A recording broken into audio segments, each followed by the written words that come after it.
okay na lahat daw yung pag-hospital pag yung presyo lang ng baka 180,000. 180,000? Sa akin mo hihingiin? Marami tayong mga classmates, mga kaibigan.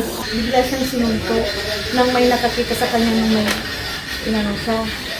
Kaso nung sinuntok siya, hindi na siya na ano daw, parang na bingi na siya.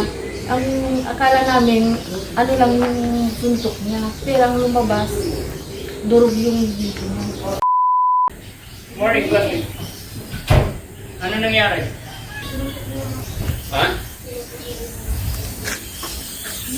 Sinuntok anak mo? Ilang taon? Tanggol lang siya na kaibigan niya na ano, yung kinukursuldahan siya, yung bisita niya dyan, kasi kararating lang galing nila. Away pa.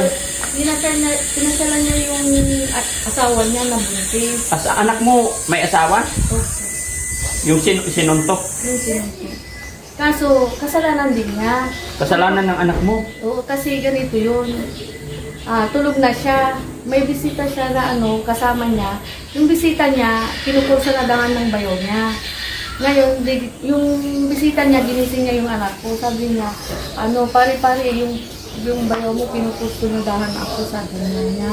Tapos nung anak ko, nung paggising niya, nagparang daw siya, nabibili siya ng sigarilyo. Kaso yung palang pinuntahan niya, yung bayo niya doon sa may basketballan. Pero ang ginanin niya lang yung dalawa, yung bayaw niya, tapos yung isang kaibigan niya. Tapos yung pagganyan niya, bigla siyang sinunto nang may nakakita sa kanya nung may inano siya. Kaso nung sinuntok siya, hindi na siya na ano daw, parang na bingi na siya. Ang akala namin, ano lang yung suntok niya. Pero ang lumabas, durog yung dito niya. Nadurog yung panga? Oo. Baka sa pagbagsak? Hindi siya bumagsak. Hindi bumagsak? Talagang isang suntok lang. Mm-hmm. Kaya lahat ng ilang ENT yung umano sa kanya kung paano siya sinuntok. Oo. Pero ang findings niya, sabi nila, hindi kamuulang ang tumama sa kanya, kundi matigas na bagay. Kaso hindi namin din makita kasi yung kamay niya talaga, walang yung talang kamay lang. So, ang hinaano namin, yung presyo ng bakal, okay na lahat daw yung pag-hospital pag yung presyo lang ng bakal, 180,000. 180,000? Sa akin mo hihingiin? Hindi, kunti lang. Kunti lang. Yung pandagdag Akala ko lang. yung 180,000, wala akong perang ganun. Pandagdag lang. Pandagdag.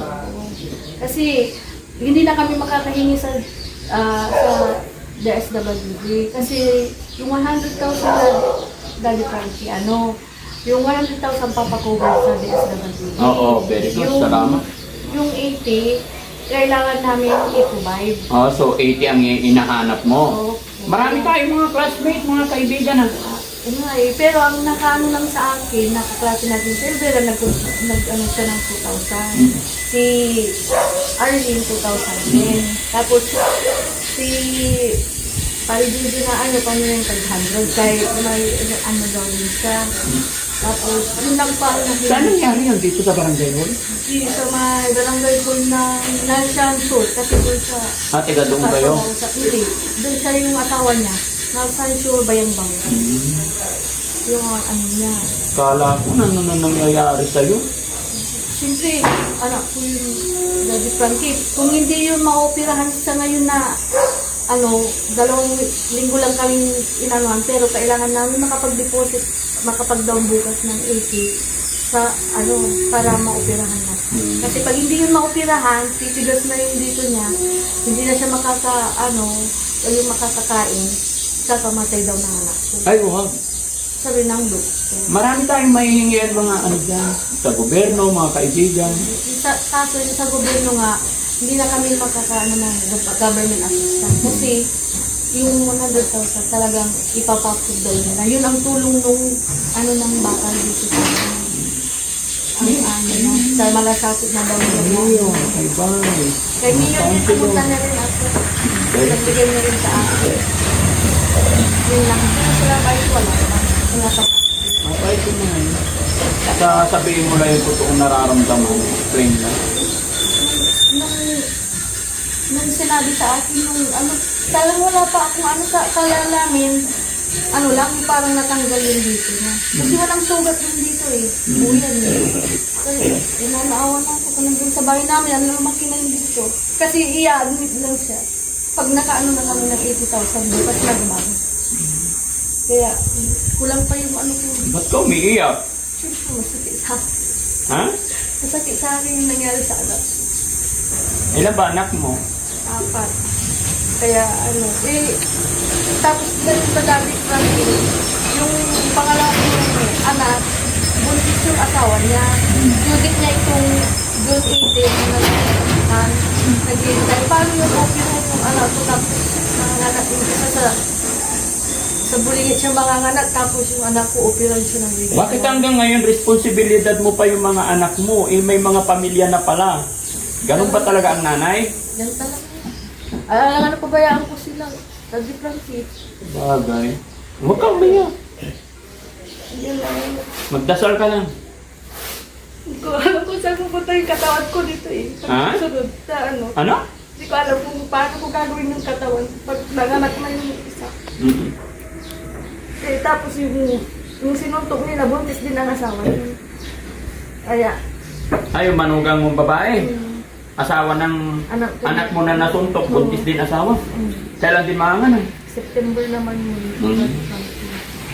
Kaya ano ko lang, kasi siyempre, hindi lang, yung manugang ko, dalawa sila, yung ako po, tapos yung isa pa.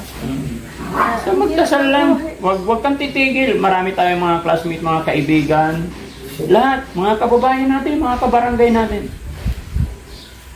Kaya sabi ko, inano ko lang, kaya ko eh, kakayanin hanggang nabubuhay. Oo. Sige. Laban lang. Keep on praying tayo, ha? Pasensya mo na to 10,000. Thank you, Daddy Frankie. Kasi may thank you very much. Ha? Laban lang, laban lang. Ha? Huwag kang mawala ng pag-asa. Ha? Maraming salamat talaga, Daddy Frankie. Alam ko may pupuntahan kayo. Sabi ko, busy si Daddy Frankie, kailangan ko na ng Sabi ko nga eh. Kasi aalis na kami, malayong biyahe namin. Kung hindi niya akong abutan dito, i-text ko na lang na next day na lang. Kasi pag next day rin lang naman, kung maayano mo rin ako, pang ano na lang, pang gamot para sa ano namin gagamitin. Basta dasal lang tayo, tsaka sabihan mo yung mga anak mo, huwag kang ma-open. Kumbaga, iwas tayo sa mga Yun lang nga. gulo-gulo, lalo na may pamilya na tayo. Hindi na kagaya dati, nung mga bata pa tayo. Ganon. Focus tayo sa pamilya natin. Maraming salamat. Maghingi ka ba dyan sa mga kababayan natin, mga kabarangay natin?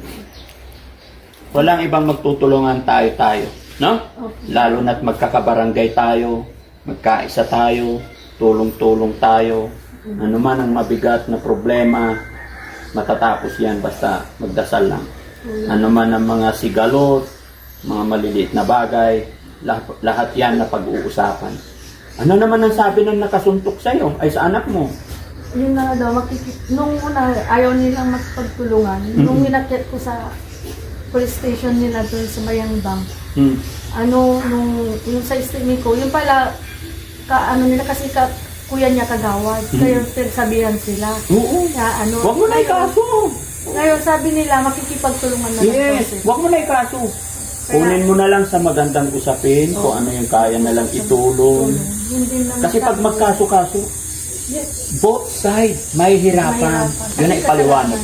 No? Mag-pray ka lang dun sa alam ko hindi naman niya yung sinasadya siguro, sa init lang ng ulo.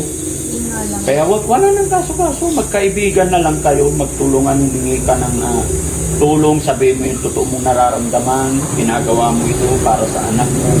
Yun na, yun namin usapan. Tulong na lang po sila, kasi mahirap sila ang buhay nila. Kaya, sabi nila, pero yun lang ang sabi nila. Kung po provide nila yung 40,000 din bukas. Oo, para wala na. Kaya-kaya nila yan. Sabihin mo, explain mo, ako nga po, nangingi-ingi na ako. Kaya tulungan nyo. Ganun lang. Walang hindi nakukuha sa magandang usapin, ha? Laban lang, classmate. Ang classmate nga pala, naka-video tayo, i-upload ko to, okay lang. Okay. Okay lang. Ayan. Salamat. Ayan. Baka gusto mong manghingi ng tulong sa mga makakapanood sa atin. Para sa anak mo, sige, bigyan kita nun dyan. Ako ng konting tulong sa operasyon ng anak ko sa halagang 180,000. Kung may gustong tumulong lang sa amin, maraming salamat. Yan lang. Maraming salamat. Pasensya ka na, hindi kita nare-reply agad. Busy talaga ako, ha? Oo. Dahil kinano ko talaga, sana na ano ko sila Nahiling naman sana mabasa niya. Sana mapansin niya. Sabi ko, hindi ko sana mapansin niya para mabigyan naman ako ng ano. Sabi ko. Okay. Yun naman, salamat ako kung may umano sa message ko sa ano. Nag-chat si Daddy Frankie ko. Kaya, Sige, basta laban lang. Kumusta mo ako sa tatay mo, ha? Nanay mo?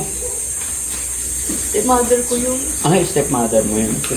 Kahit Maraming na. salamat. Oh, regards mo ako sa kanila. Ingat! Ha? Maraming salamat. God bless, God bless. Laban lang, pakatatag lang tayo. So yun, mga kababayan, mga kabarangay, no? Kumusta po kayong lahat, sa lahat ng ating mga followers, sa lahat ng ating mga supporters, subscribers, mga kababayan natin OFW. Siya po si Jocelyn, classmate ko siya ng elementary. At pumunta dito bigla sa aking bahay, nag-message, dahil problema niya yung anak niya na uoperahan. At yun, sana malagpasan niya yung problema na kanyang pinagdadaanan.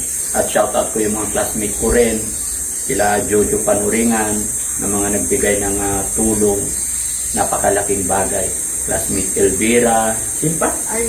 Si Arlene. Ikaw magpasalamat sa kanila, classmate mo yung mga... Maraming salamat. Meet Elvira, tsaka Meet Arlene, tsaka Parin Jojo. Malaking tulong na yon para mabuo namin yung halagang hinahanap namin. Kahit kunting halaga, pagsasamahin, mabubuo.